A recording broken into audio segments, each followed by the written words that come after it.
조금 억울하기도 합니다. 올해는 정말 책에만 묻혀 살았습니다. 그러면 어느 때보다도 확신에 찬 모습으로 지내야 하지 않나요? 근데 그러지 못하고 있습니다. 내가 진짜 우리 딸, 아내를 책으로 먹여 살릴 수 있을까? 내가 좋아하는 일이 독서가 진짜 맞을까? 갖가지 고민들이 계속 떠올랐습니다. 모두가 알다시피 책 읽으면 생각이 명확해지고 성공에 가까워져야 하잖아요. 근데 저는 오히려 미래가 더 흐릿해졌습니다. 말도 안 되죠. 생각이 뒤죽박죽하다. 이런 생각이 들었습니다. 이유가 도대체 뭘까? 책을 얼마나 더 읽어야 하는 걸까? 이런 고민이 들던 요즘에 유튜브 알고리즘이 어떻게 이걸 알았는지 한 영상을 추천해 줬습니다. 최진석 교수님의 강의였는데요. 거기서 들었던 이 한 문장이 머리에 꽂혔습니다. 너 자신이 기준의 생산자가 되어라. 저는 여태껏 살면서 외부의 기준을 두었습니다. 10대 때는 내가 아닌 학생으로만 살았어요.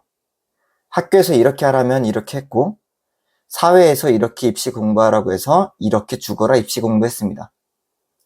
20대 때는 내가 아닌 초등교사 공무원으로만 살았습니다. 국가에서 정한 임용고시 시험을 치렀고, 교육부에서 정한 공무원의 자질로 살아가고 있었어요. 그리고 역설적이게도 그때가 책을 읽는 지금보다도 미래가 선명했습니다.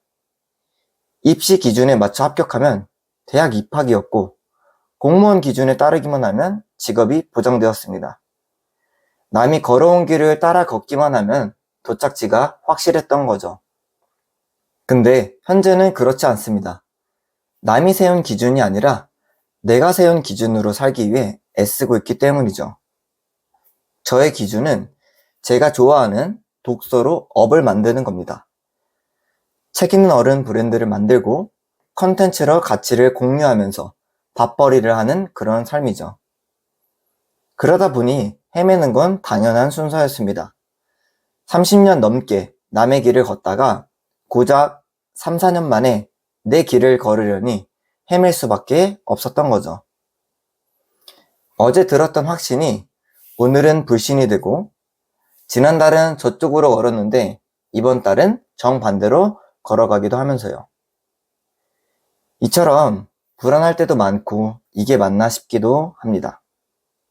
근데 제가 이렇게 할 수밖에 없는 이유는 여기에 있었습니다. 65세 정년퇴직을 하면서 나답게 살아보지 못한 제 인생을 후회하는 게 너무 무서웠거든요. 한 번 사는 인생을 되돌릴 수 없으니까요.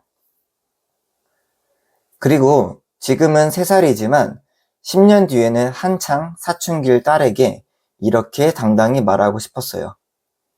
아빠는 아빠답게 즐겁게 살고 있어. 그러니까 너도 너답게 즐겁게 살아. 제가 좋아하는 고명환 작가님은 이렇게 말합니다. 끌려다니는 삶이 아닌 이끌어가는 삶을 살아라. 여러분도 독서를 하건 운동을 하건 아니면 다른 자기 개발을 하건 분명 내 인생을 이끌어가고 있는데도 불안한 마음이 들 때가 있을 겁니다. 이렇게 열심히 살아서 뭐가 되나 싶기도 하고요. 책 인디워커에서는 이렇게 우리를 응원해 줍니다. 자신의 길을 충실히 걸으면 이 길의 끝에 푸른 바다가 놓여 있음을 깨닫게 될 것이다. 오솔길을 걷건 아스팔트를 걷건 어떻게든 걷다 보면 도착해서 보면 결국 모든 길이 바다를 향해 있습니다. 또 아하프 법칙이라는 책에서도 이렇게 얘기합니다. 자기 믿음은 자신을 믿는 것이 아니라 자신의 노력을 믿는 것이다. 여러분도 불안한 감정이 들 때면 내가 나의 기준대로 열심히 살고 있구나 라고 스스로를 응원했으면 좋겠습니다. 요즘 많이 흔들리고 있는 저희 모습을 이렇게 봐주시고 응원해 주셔서 정말 감사드립니다. 구독과 좋아요로 저와 함께 책 읽는 어른이 되어주세요. 감사합니다.